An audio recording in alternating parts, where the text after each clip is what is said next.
찬송가 546장 함께 찬양하겠습니다.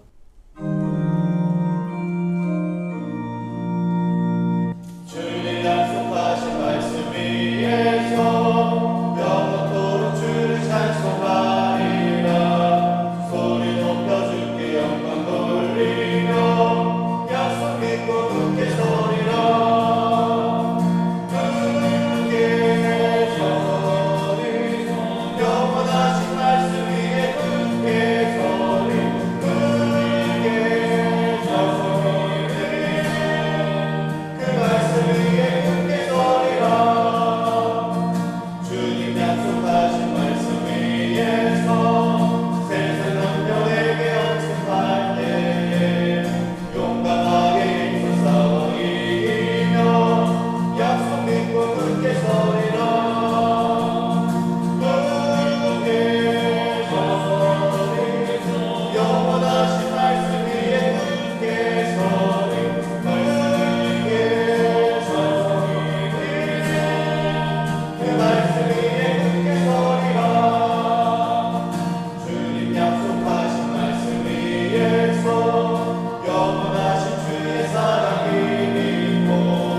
다 함께 기도드리겠습니다.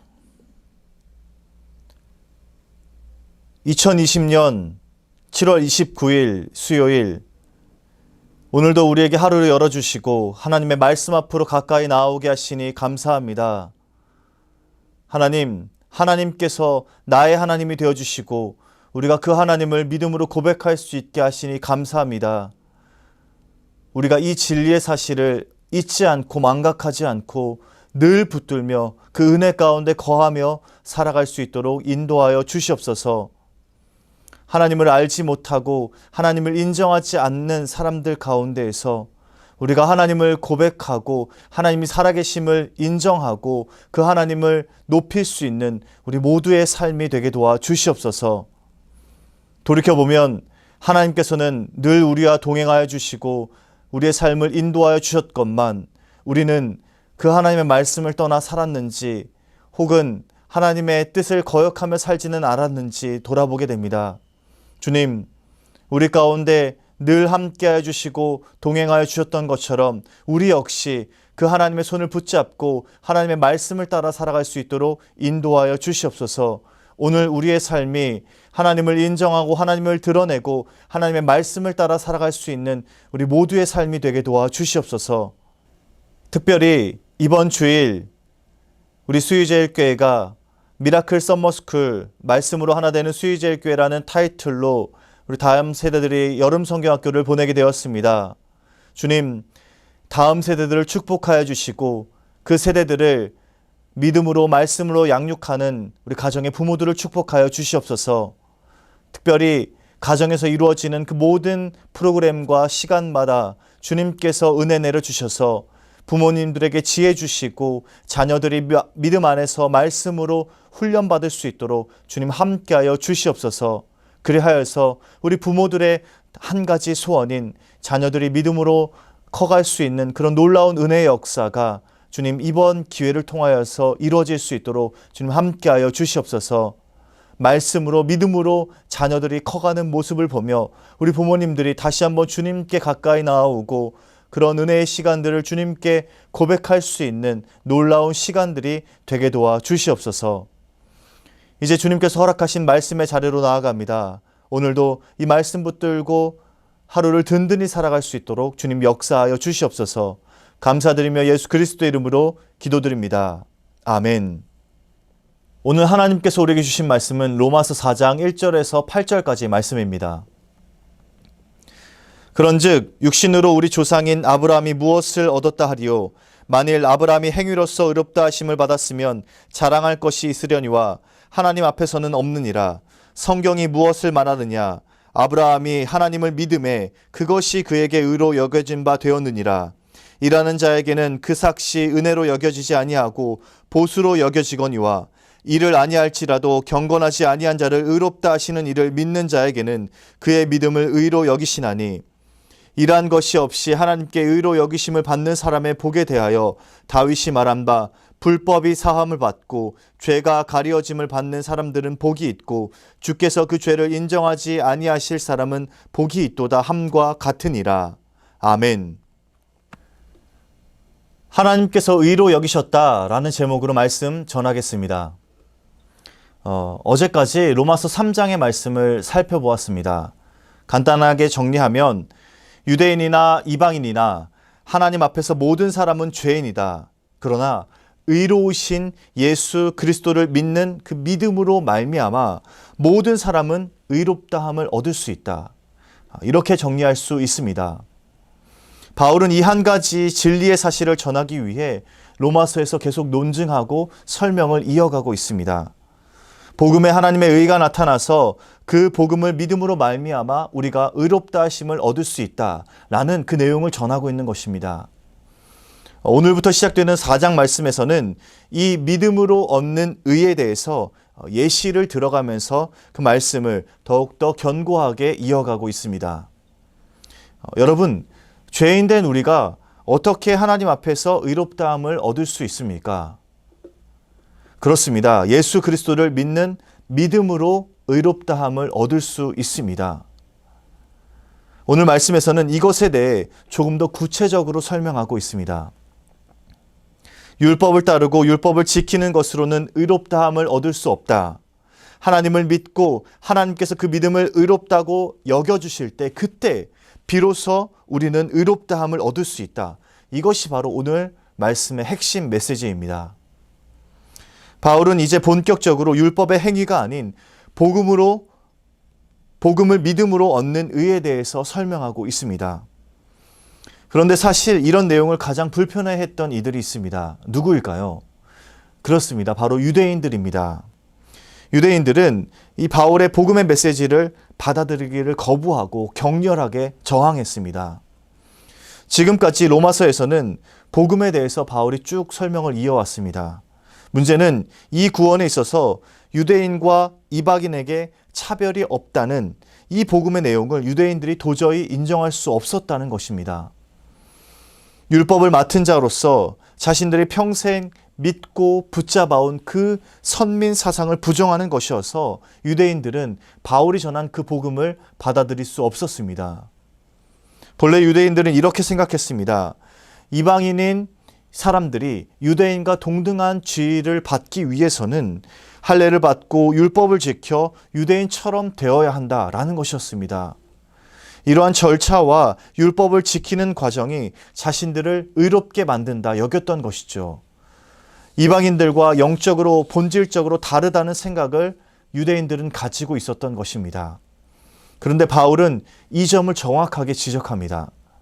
그리고 유대인들이 가지고 있었던 그 왜곡된 영적 자부심을 내려놓아야 한다라고 전하고 있는 것입니다. 그러니 유대인들로부터 강력한 반발을 샀던 것은 어찌 보면 당연한 일입니다. 그런데요, 바울은 굽히지 않고 유대인들에게 더욱더 힘을 주어서 복음의 메시지를 분명하게 전달합니다. 너희 유대인들이 믿음의 조상이라고 여기고 있는 아브라함 역시 율법을 지킴으로써 의롭게 된 것이 아니라 믿음으로 하나님께서 그 믿음을 의롭다 여기시게 된 것이다. 바울은 분명하게 힘주어서 전하고 있습니다. 아브라함은 유대인들에게 믿음의 조상이고 신앙의 본이 되는 사람들입니다. 그런데 그런 아브라함이 율법을 지켜서 의롭게 된 것이 아니라 율법이 있기 전에 믿음으로 의롭게 되었다는 사실을 전하고 있는 것입니다.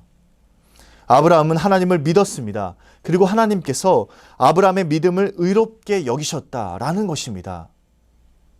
바로 할례와 율법 줄수를 통해서가 아니라 하나님을 믿음으로 의롭게 되었다는 사실을 말하고 있는 것입니다. 유대인들은 적잖이 충격을 받았습니다. 자신들이 믿고 고수해온 신앙의 기준이 틀렸다고 말합니다. 할례와 율법을 통해 의롭게 되는 것이 아니라 그저 믿음으로 의롭게 되고 있다는 것을 다시 한번 전하고 있는 것이죠. 그리고 자신들만이 선택받았다고 생각했는데 그것도 아니라고 합니다. 복음은 유대인이나 이방인이 차별 없이 받아들일 수 있는 것이라고 바울은 분명하게 전하고 있습니다. 유대인들은 그동안 견고하게 세웠던 자신들의 신앙이 흔들리는 경험을 하고 있는 것입니다. 바울은 이러한 내용들을 좀 더 쉽게 설명하기 위해 일하고 얻는 보수와 값없이 받는 선물로서의 은혜를 대조하며 설명하고 있습니다. 오늘 본문 말씀 로마서 4장 4절에서 5절 말씀을 같이 한번 읽어보겠습니다. 일하는 자에게는 그 삭시 은혜로 여겨지지 아니하고 보수로 여겨지거니와 일을 아니할지라도 경건하지 아니한 자를 의롭다 하시는 이를 믿는 자에게는 그의 믿음을 의로 여기시나니 일을 하고 그에 상응하는 보수를 받는 것은 은혜라고 할 수 없습니다. 내가 일한 만큼 대가를 받는 것이기 때문에 그것은 은혜가 될 수 없습니다. 은혜는 내가 한 것이 아무것도 없는데 거저 받는 것, 선물로 받는 것, 이것이 은혜입니다. 진정한 믿음은요, 내가 아무것도 내세울 것이 없다는 것을 인정하고 하나님께 은혜를 구하는 것입니다. 하나님은 아무것도 한 것이 없음을 인정하는 그 사람을 의롭다고 여기십니다. 그의 믿음을 의롭다고 여기십니다. 그런 의미에서 은혜와 삭은 분명하게 다릅니다. 우리가 하나님께 보상을 받을 만해서 그 은혜를 받는다면 그것은 은혜라고 우리가 부를 수 없습니다. 우리가 하나님께 받는 것은 우리가 요구할 수 있는 정당한 대가가 아닙니다. 그저 선물로 받는 은혜인 것입니다. 우리가 착각하는 것이 하나 있습니다. 우리가 하나님 앞에서 의롭다 내세울 것이 있어야 한다고 착각을 합니다. 내세울 만한 것이 있어야 한다고 우리는 착각을 합니다. 그러나 오히려 하나님께서는 우리가 아무것도 한 것이 없다고 인정할 때 그때 그 믿음을 의롭다 여겨주십니다. 우리가 하나님께 내세울 것이 없습니다. 하나님, 우리는 죄인된 존재입니다. 그렇게 고백할 때 하나님께서는 그 믿음을 의롭다 여기십니다. 이것이 하나님께서 우리를 의롭다 여기시는 아주 근본적인 내용입니다. 유대인들은 여기에 발목이 잡히게 됩니다. 우리는 이렇게 할례도 받았고 율법도 지켰으니 의인의 자격이 있어 라는 태도를 보였던 것이죠. 그러나 율법을 지켜서 의롭다고 여김을 받을 수 있는 자는 아무도 없습니다. 단언하건대 율법을 잘 지켜서 의롭게 될 수 있는 사람은 이 세상에 한 사람도 없습니다. 혹시 우리 안에도 이러한 영적 자만감이 생길 수 있습니다. 주일 예배도 잘 드리고 말씀도 묵상하고 예배도 지키고 헌금도 잘 드리고 있다. 그래서 우리는 하나님 앞에서 이 정도면 됐다 하는 영적 자만감이 생길 수 있습니다. 그러나 하나님께서는 오히려 반대로 말씀하십니다. 사람이 경건하지 못하더라도 그 사람을 의롭다 여기시는 하나님을 믿으면 하나님께서는 그의 믿음을 의로 여기신다 말씀하고 계십니다. 과연 사람의 죄를 용서하시고 경건하지 못한 사람까지도 의롭게 여기시는 하나님을 너희가 믿느냐? 하나님께서는 그 믿음을 보신다라는 것입니다. 사랑하는 수유자의교회 성도 여러분, 여러분들의 믿음을 받아주시는 그 하나님을 믿으시기 바랍니다. 경건하지 못한 자들의 믿음도 받아주시는 그 하나님을 신뢰하시기 바랍니다. 오늘 하루 우리의 믿음을 받아주시는 그 하나님의 은혜를 기억하며 그 하나님께 영광을 올려드리고 그 하나님의 은혜 가운데 충만하게 거하게 된 여러분 되시길 주님의 이름으로 축복합니다. 사랑과 은혜가 충만하신 하나님 아버지, 하나님께서 오늘 우리에게 중요한 말씀을 허락하여 주셨습니다. 하나님께서는 우리의 삶의 어떠한 모습을 보는 것이 아니라 우리의 믿음을 보신다 말씀하셨습니다. 경건하지 아니한 자들의 마음과 믿음까지도 하나님께서는 귀하게 여기시고 의로 여겨주신다 말씀하셨습니다. 주님, 우리가 오늘 하루를 살아가면서 그 하나님을 의지하고 그 하나님께 우리가 믿음을 올려드릴 수 있는 우리 모두에게 도와주시옵소서.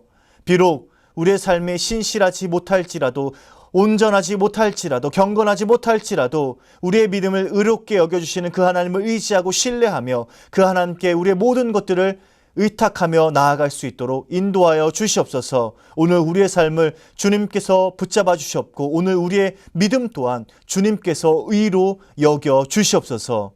연하여 주님 가르치신 기도를 드리오니 하늘에 계신 우리 아버지의 이름을 거룩하게 하시며 아버지의 나라가 오게 하시며 아버지의 뜻이 하늘에서와 같이 땅에서도 이루어지게 하소서.